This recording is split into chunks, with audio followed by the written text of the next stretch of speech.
So when you're putting riser rails on, a little word of advice, I'm sure we've all done this, you put the rail on and forgot to put the actual shower head holder onto it. So always check that that is on. This little job is a nice, quick, easy, straightforward job, or at least it should be in principle. For a friend of mine, customer of mine, he's been a friend of mine for 20 odd years, and we've done all the work on his house and his outside, but I'll show you what's in there because that was from a job we'd done 6 months ago, and a lot of people asked a lot of questions about that job in there, but we'll show you that at the end of this video. First of all, we're going to show you exactly what we're doing in here. He has got thermostatic bar shower, the cartridge has gone in it, the head's gone on it. It's probably about 10 years old. We converted this sort of little outhouse into toilet, basin, little outdoor shower. We call rad. It's not the warmest of rooms because it's still just the old block, but that's the style they wanted to go for. So we're going to swap that out today then for a Triton Velino Cool Touch thermostatic shower. Fairly straightforward job, but I've just walked in. Danny's left me a little envelope with some money in. But they're the sort of customers you want, ones that pay you before you've even done the job. So I've turned the water off. As you can probably hear, I've got the outside tap running here. Now that is because the main stop tap doesn't completely shut off. So by opening the taps up in here, taps up inside the house, and leaving the outside tap running, it just takes any water that's building up in the main, it's going to come straight out there. So that's done, water's off. Let's get this shower off and begin fitting the new one.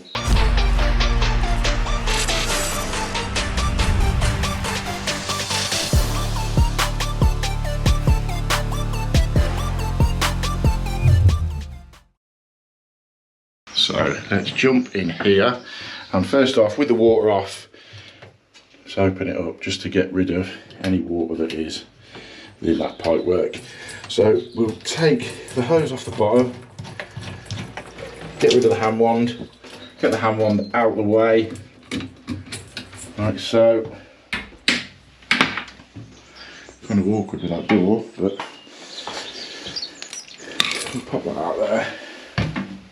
So as you can see, it's just a case of undoing the two back nuts off here, undoing this little grub screw here, and then this frame and the actual body will come off, and then we can remove this plate. But for now, let's just get adjustables on here,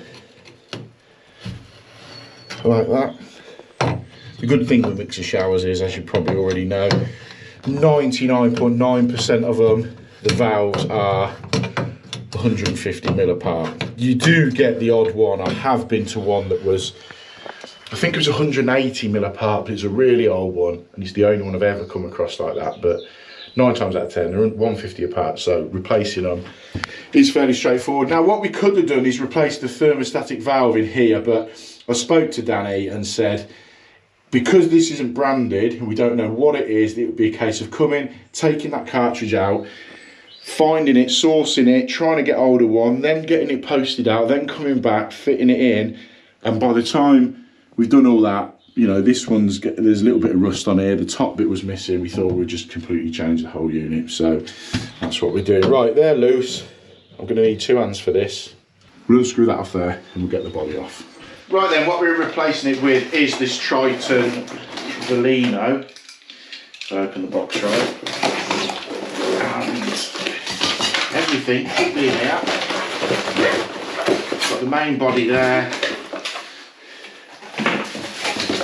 got the new head there, the body one there, and obviously the risers that are going to go there. So we'll get this all unpacked and see exactly what needs doing. So what we'll do as well, we just, to start with, we'll fit the body directly onto the valves that we've got coming out of the wall.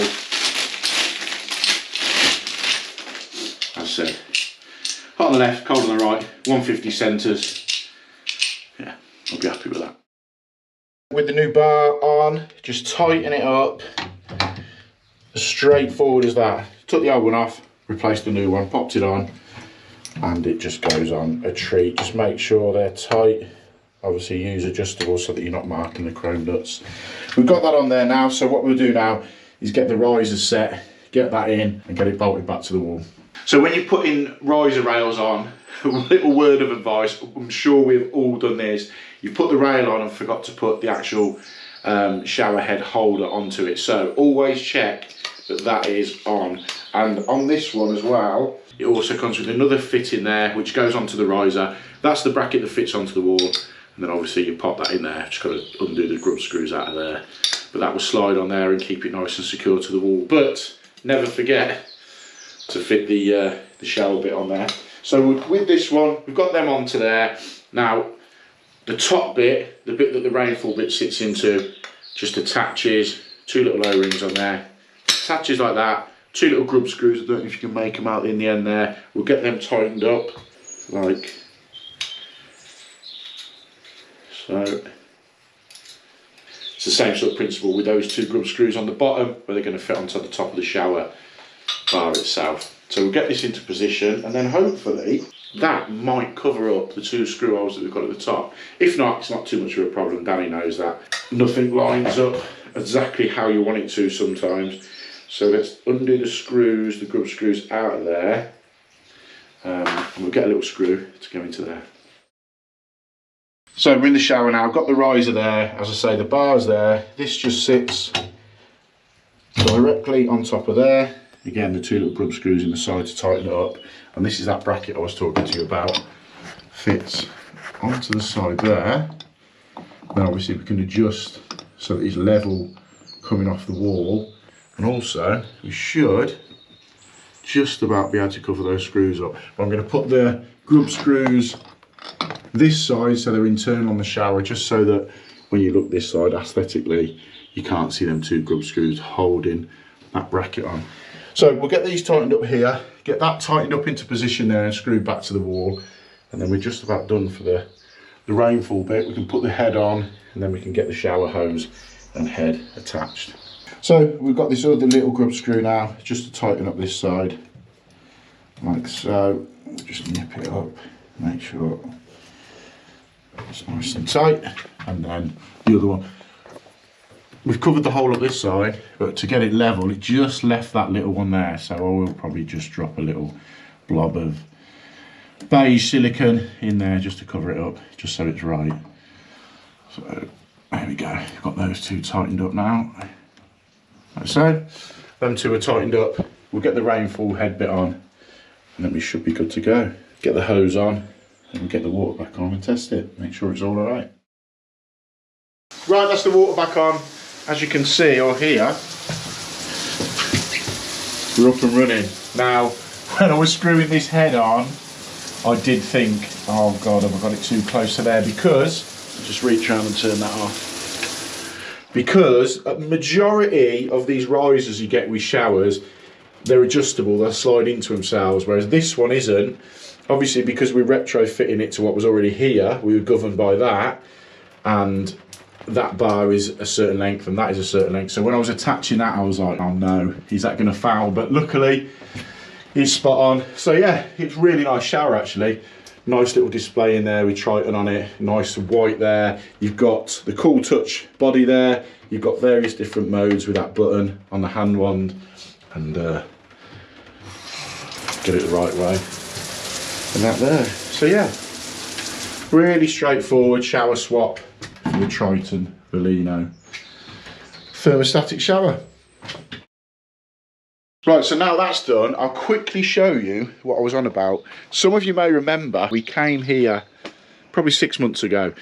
Customer had an oil-fired combi here with a huge oil tank down the end there, and it was costing him an absolute fortune to run. Now, like stupid numbers to run. Just to bear in mind, there's no gas here, it's only oil or electric.